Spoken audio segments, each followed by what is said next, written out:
Welcome to Creative Cooking. Today we're making Fromage Fort. It's a nice appetizer using old cheese. Imagine that.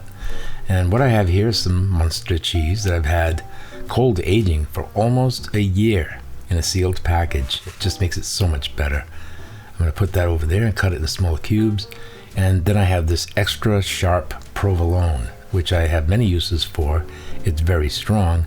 So we're not going to put too much of that in there because every cheese in here is pretty much sharp, like this cheddar, which I always have on hand. So we're going to just, like the others, cut them into small cubes because this is all going into a food processor. And I had some Land O'Lakes American cheese, 3 slices of it just wrapped up at the bottom of the fridge. I said, well, let's use that. And that is in the true spirit of making a Fromage Fort. And here we have some garlic. We have 1 small clove and 1 very large, which equals about 3. You can actually add more than that, but no need to chop it fine. Just leave it coarse like that. And I have some Gorgonzola, which is an Italian blue cheese. It's not left over. I actually bought it for something else, but I wanted to put it in. Now to make this, you want to take the garlic and the hardest cheeses you have and put those into your food processor first. In other words, we want to give them a little bit of a head start, okay, because they are harder. They're going to take a little more processing, so to speak. So I like to put the hard stuff in first, especially the garlic, and then add the rest of the cheeses, okay? Now what you see here isn't all of what's going into this recipe. It's just the more solid cheeses. We're also going to add some butter. You might say, butter? Yeah, butter.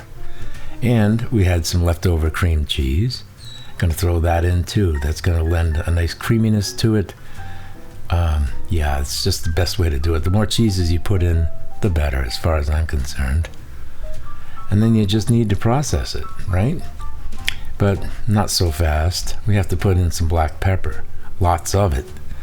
You gotta put in the black pepper, you know me.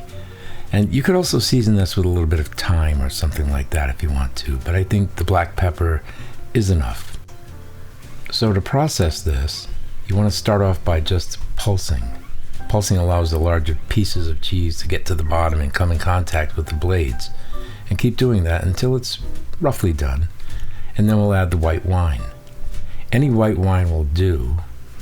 That was not a Pinot Grigio, that was a Sauvignon Blanc, which is pretty good. It's a mild white wine, and that's exactly what I wanted to use. But you could use a Chard too. So continue pulsing that until this is looking pretty good.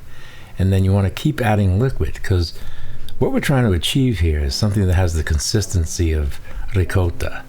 So I'm adding a little bit of heavy cream as an added liquid to the wine.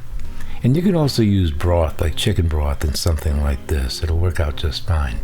But once it gets to that consistency, you want to put it into a container like this. You can see it looks like ricotta. Cover it and leave it in the refrigerator for at least 24 hours. And now for the caramelized onions. And these aren't just any caramelized onions. They're a little bit different. There's a process here and some seasonings that go into it. So we'll start off with my usual olive oil and butter to do the saute. Again, you know me and olive oil with butter. I'm going to put 1 medium onion in there because you're going to be surprised. This will reduce to almost nothing. I should have probably doubled it, but that's all right. We want to cook them until they start to brown around the edges. Not fully caramelized, but just browned. And lightly browned at that. Because the rest of this process is going to turn them very dark. So I'm adding tamari, which is a Japanese style soy sauce. It's a little bit thicker and a little bit darker, but not that salty.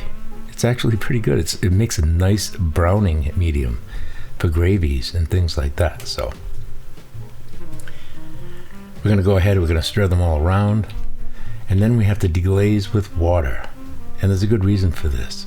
Not only do we want to deglaze, we need some liquid, because now we're going to add about a half a teaspoon of brown sugar. We want to add just a little extra sweetness to it. And you could use just regular white sugar, that's fine too. And a pinch of salt. Okay? And then you just mix it up and allow that water to evaporate. And what you'll end up with is a nice syrup that's slightly sweet and delicious. Look at that.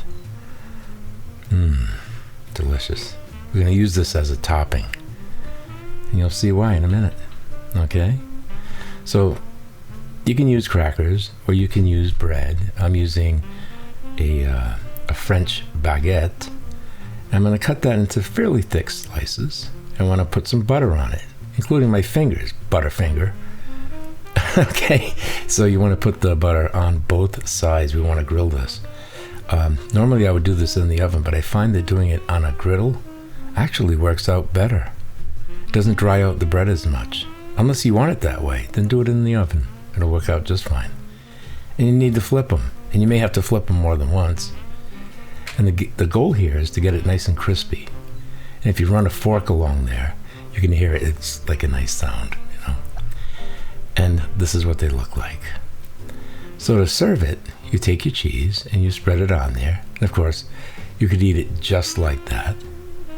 And indeed, if you were using this on a charcuterie board, you would have that cheese probably at room temp.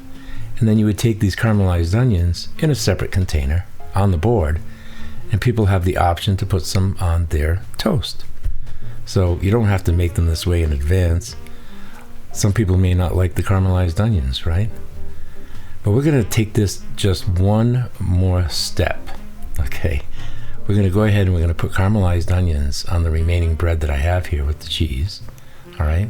And we're going to put that in a toaster oven on broil. And that's going to melt that cheese. It's going to crisp up the edges of that bread. And this is what they're going to look like. Absolutely fabulous. So I hope you give it a try. You might even want to check out the Swedish meatball tartlets or the Holy Smokies with bacon.